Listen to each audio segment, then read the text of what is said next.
안녕하세요. 행복중개 백호부동산입니다. 인간관계 하면 빠질 수 없는 고전. 우리 세 번째 이야기 함께 나눠보도록 하겠습니다. 지난 시간에는 인간관계의 세 가지 기본 원칙 중 두 번째, 칭찬은 무쇠도 녹인다를 살펴보았어요. 진심 가득한 칭찬 많이 하셨나요? 오늘은 상대방의 입장에서 사물을 보라. 상대방의 열렬한 욕구를 불러일으켜라를 나눠보겠습니다. 책 속 내용 들어갈게요. 당신은 어떤 일을 하도록 누군가를 설득해야 하는 상황에 처할지도 모른다. 그때는 말을 하기 전에 잠시 쉬며 자기 자신에게 물어보아라. 어떻게 하면 이 사람에게 이 일을 하도록 만들 수 있을까? 이 부분을 읽으면서 어떻게 보면 내가 상대를 내가 원하는 대로 조종하려는 생각에 이 행동을 하는 건 아닐까라고 상대가 생각할 수 있는 그런 여지를 줄 수 있어서 참 조심스럽다는 생각을 했어요. 당장 어제 아이들과 대화하는데 제가 얼마 전 생각정리 스킬을 배웠거든요. 근데 아이들도 꼭 했으면 하는 마음에 함께 공부를 해보자고 했는데 그냥 놀겠다는 거예요. 방학이니까. 이게 본인들에게 무슨 도움이 되냐고 반문하는데 내가 생각 정리를 하면 내 머릿속에 있는 생각들을 모두 꺼내서 생각을 하게 되면 살아가는데 얼마나 큰 도움이 되는지 또 학교에서도 수업을 하고 책을 읽고 요약하고 정리하는 방법도 배우게 되고 좋지 않겠냐는 이야기만 늘어났었죠. 근데 아이들이 한마디 하더라고요. 그건 엄마 생각이고 아이들은 관심이 없었어요. 어떻게 하면 이 아이들이 생각정리 스킬을 학습하게 할 수 있을까 고민해 봐야겠다는 생각이 드네요. 카네기 조카들이 대학에 가서 소식이 없다는 형수의 고민에 조카들에게 이제 돈을 넣지 않고 5달러를 동봉해서 보낸다는 내용의 편지를 써서 보냈는데 곧바로 연락이 왔었잖아요. 그 중에서도 부동산 중개인 이야기가 책에 나오는데요. 카네기가 부동산 중개인에게 본인이 살고 있는 집 건축 재료가 무엇인지 물어봤대요.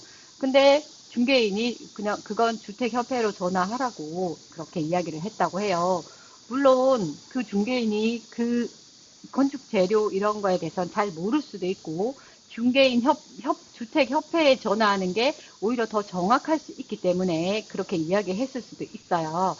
그렇게 끝나고 난 다음에 그 다음날 그 주택의 보험 문제를 맡겨달라는 편지가 왔었대요.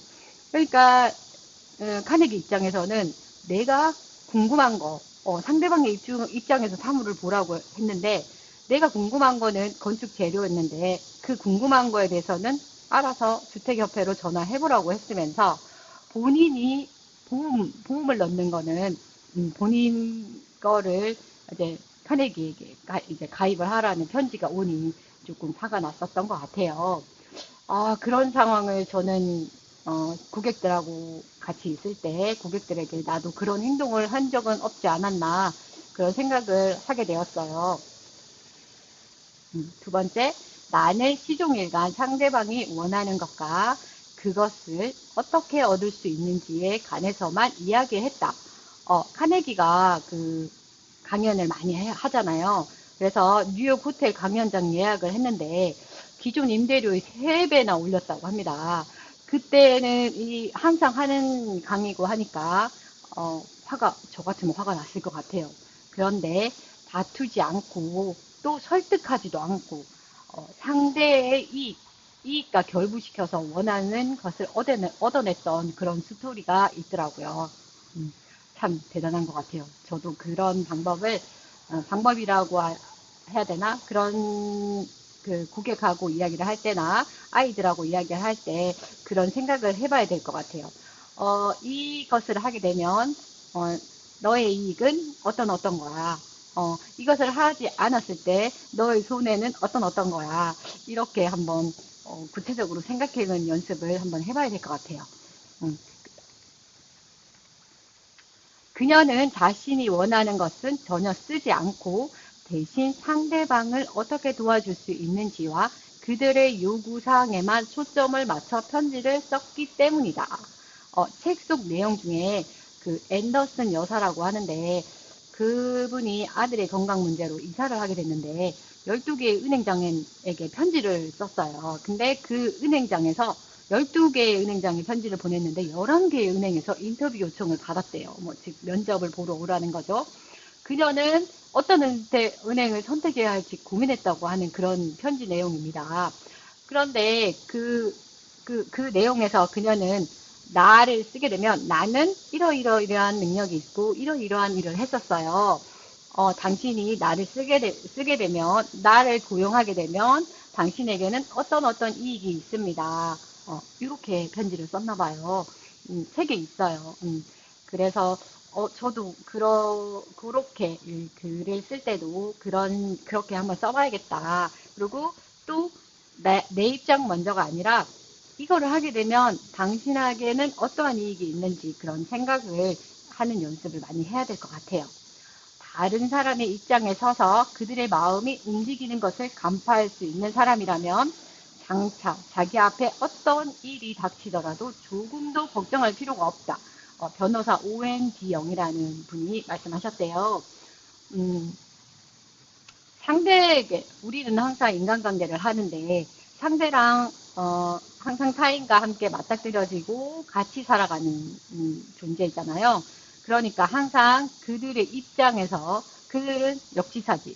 그들의 입장에서 그들을 어떤 이익을 줄 수 있는지 그들의 마음을 움직이는 걸 간파하면 잘 살아갈 수 있을 것 같다는 생각이 들어요. 우선 다른 사람의 마음에 열렬한 욕구를 불러일으켜라. 이것을 할 수 있는 사람은 전 세계를 얻을 수 있고 그렇지 못한 사람은 외로운 길을 걷는다. 좀 무서운 생각이 드네요. 네.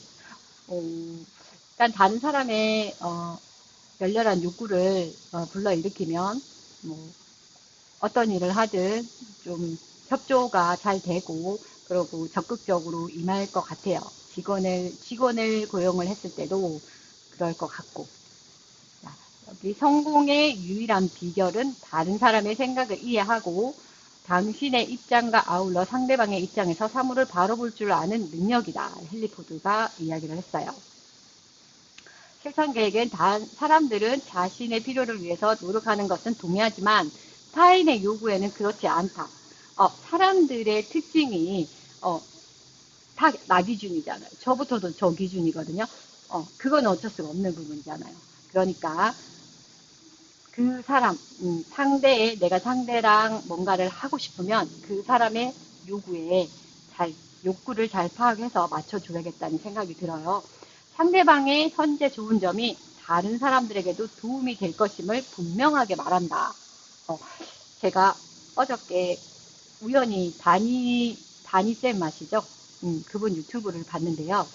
그분이 성공하게 된 비결이 있다고 합니다. 그가 뭐냐면 선한 영향력을 끼치는 거라고 했어요. 예. 그러니까 나의 장점, 내가 갖고 있는 것들을 다른 사람에게 도움을 주면 그 사람은 도움이 될 것이라는 것을 알게 되면 나의 말을 들을 것이고 그러면 나도 그 사람에게 도움을 줄 수 있고 그 사람도 같이 협력을 할 수 있고 그런 관계가 될 수 있을 것 같아요. 상대방이 지금까지 한 것을 칭찬한 후에 앞으로 할 수 있는 가능성을 말한다. 네, 이 부분에서는 칭찬한 후에 앞으로 할 수 있는 가능성. 상대방이 잘하면 그냥 넘어가지 말고 항상 그것을 되짚어서 칭찬을 해주면 그리고 다음번에는 더 좋아질 수 있는 것을 이야기를 해주면 누구든 잘 할 것 같아요. 살아야 할 이유가 있어야 삶의 의욕이 생기듯이 해야 할 이유를 찾아주는 것이 필요하다. 당신이 판매하는 모든 아이디어를 상대방의 이익에 결부시켜라. 이거는 영어 외판원들에 대한 이야기가 책에 나오죠. 그런 이야기랑 비슷한 것 같아요. 그들이 원하는 것에 관해 이야기하고 그것을 어떻게 하면 얻을 수 있는지 보여주는 것이다. 네, 이 내용들, 실천 계획 내용들도 책 언제나 인간관계 중에서 제가 좋아서 가지고 왔습니다. 상대방의 입장에서 사물을 보라. 그래서 헨리 포드가 아까 이야기한 거 이게 제일 중요한 것 같아요. 훌륭한 인간관계를 위한 최상의 충고가 있다. 성공의 유일한 비결은 다른 사람의 생각을 이해하고 당신의 입장과 아울러 상대방의 입장에서 사물을 바로 볼 줄 아는 능력이다. 이게 엄청난 능력일 것 같아요. 자, 그다음에 나는 딸기와 아이스크림을 무척 좋아하는데 어떤 이유인지 물고기는 지렁이를 더 좋아한다. 그러므로 나는 낚시하러 갈 때는 내가 좋아하는 것은 생각하지 않고 물고기가 좋아하는 것을 생각한다. 여기 카네기가 제일 처음에 상대방에게 욕구를 불러일으켜라. 첫머리에 이런 이야기를 합니다. 갑자기 소주, 음, 제가 클릭을 해버려서 넘어갔는데요. 아까 그 소주병이 뭐냐면, 저는 아메리카노를 안 먹어요. 못 먹어요. 맛이 없어요. 근데 고객인데, 저 이거 맛없어서 안 먹어요. 이렇게 할 수는 없잖아요. 그래서 고객들이 가끔씩 저에게 상담을 오거나 고마웠거나 하면 지나가다가 본인 거 커피 사면서 제 거도 하나씩 사오실 때가 있어요. 그런데 거의 보통들 아메리카노를 마시잖아요. 근데 저는 커피를 많이 좋아하진 않았었는데 어느 순간부터 좋아하긴 하지만 그 달달한 커피만 좋아하거든요. 아메리카노는 아무리 마셔보려고 해도 안 되더라고요. 그래서 웃으면서 고객에게 음, 감사합니다. 잘 먹을게요. 이렇게 해놓고는 아까워서 냉장고 넣어놨다가 누군가 바로 오면은 드리고 아니면 버리게 되더라고요. 아니면 주변 상가 주인들에게 갖다 주고 했었어요. 근데 그 아가씨가 임차인인데 그것을 눈치를 채셨는지 다음번에 올 때 본인 회사에서 그렇게 선물 세트 같은 그런 소주가 있는데 그걸 갖다 주시더라고요. 그러면서 제가 엄청 막 표정이 날랐나 봐요. 그 아메리카노 가져왔을 때랑 그러니 그 아가씨가 그러더라고요. 저한테 그 아메리카노 가져왔을 때랑 이 소주 가져왔을 때랑 너무 다르다고 그렇게 얘기합니다. 제가 그랬어요? 그러고 웃고 넘어갔던 기억이 있어요. 그러고 제가 실천 사례에서는 손님이 보증금을 올리고 월세를 내릴 수 있을까요? 하고 저에게 이제 많이들 이제 문의를 하셔요. 왜냐면 월세가 부담이 되니까 내가 보증금 조금 더 내고 내릴 수 있는 방법은 없을까? 이 사례의 주인공은, 예전에 그 아들의 사업 자금을 주기 위해서 집을 팔고, 월세로 들어오시는 분이었어요. 근데 아무리 다 준다고 해도 조금의 돈을 남기셨겠죠? 그래서 월세가, 그때 당시에 이제 뭐 천에 뭐 얼마 이렇게 했었는데 월세를 줄이고 싶어서 저 보증금 몇 천 있어요. 월세를 그만큼 내릴 수 있을까요? 이렇게 저한테 이제 부탁을 했어요. 그래서 제가 생각을 해봤더니 여기 단지에서는 주인들이 보증금은 그렇게 의미 없어 해요. 월세 수익을 내셔야 되니까. 그래서 곰곰이 생각을 하다 사장님 혹시 매매 어떠세요? 음. 그분은 월세를 줄이고 싶어요. 그죠? 근데 이사는 해야 돼요. 그러면 꼭 월세에서는 주인은 월세를 보증금 조절을 안 하고 싶대요. 그래서 제가 순간 이분 어떻게 하면 중개를 할 수 있을까? 상대방의 이 입장에서 사물을 봤죠. 그리고 내가 원하는 것도 하고 싶죠. 그래서 생각을 했던 게 매매를 하게 되면 제가 그 당시 은행 이자 이런 것들 다 계산해 드렸거든요. 사장님 지금 이 집을 매매를 하게 되면 사장님이 갖고 계신 그 돈으로 충분히 어, 어, 잔금을 치를 수 있고요. 나머지는 대출을 하시면 됩니다. 그런데 대출 이자가 지금 몇 프로기 때문에 지금 그 이자를 내셔도 관리비까지 낼 수 있을 정도로 오히려 지금 월세 들어가시는 것보다 훨씬 저렴합니다. 이렇게 이야기를 해드렸어요. 그랬더니 그 사모님이 고민 없이 매매를 보여주세요. 해서 저는 집을 매매하게 됐어요. 그런데 또 좋은 점은 매매하고 들어가셔서 한 몇 개월 채 안 돼서 집값이 훌쩍 올랐어요. 그러면 월세에서 내가 보증금 조절은 안 됩니다 하고 그 손님이 가버렸으면, 저도 거래 못했고 그 손님도 손해를 봤어요. 그런데 제가 매매를, 매매를 의뢰를 하면서, 안내를 하면서 매매에 대한 이자나 거기에 대한 재반 비용들을 안내를 드리고, 그리고 여기는 나중에 점점 집값이 오를 거다. 시세 차익도 있으면 아마 사모님이 지금 지불하시는 월세 비용보다 훨씬 이익일 거다 했는데 훨씬이 아니라 집값이 2배로 뛰었습니다. 네, 그래서 그 사모님이 무척 기뻐하셨던 기억이 나네요. 자, 우리에게 멋진 생각이 떠오를 때 다른 사람들에게 그들이 멋진 생각을 한 것으로 하고 그 생각을 마치 자기 자신의 것으로 여기게 하라. 그러면 그들은 그것을 좋아하게 되고 아마 그것을 실행하게 될 것이다. 그러니까 우리 아이들한테 한번 해봐야 될 것 같아요.